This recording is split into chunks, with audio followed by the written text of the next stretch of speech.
May pa-free items tayo dito. Good afternoon. Kinsay gusto mo punit. Kinsay gusto mo punit na ay pa-free items. Now na. Diri nahimutang sa Lapu-Lapu Extension, Aquino Road, Digos City. Lapu-Lapu Extension, Aquino Road. Pa-free items. Kung sino yung gusto,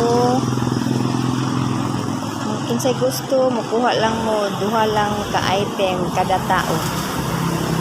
Okay, na ay pantalon, blouse, shorts, t-shirts, pa free items. Now na.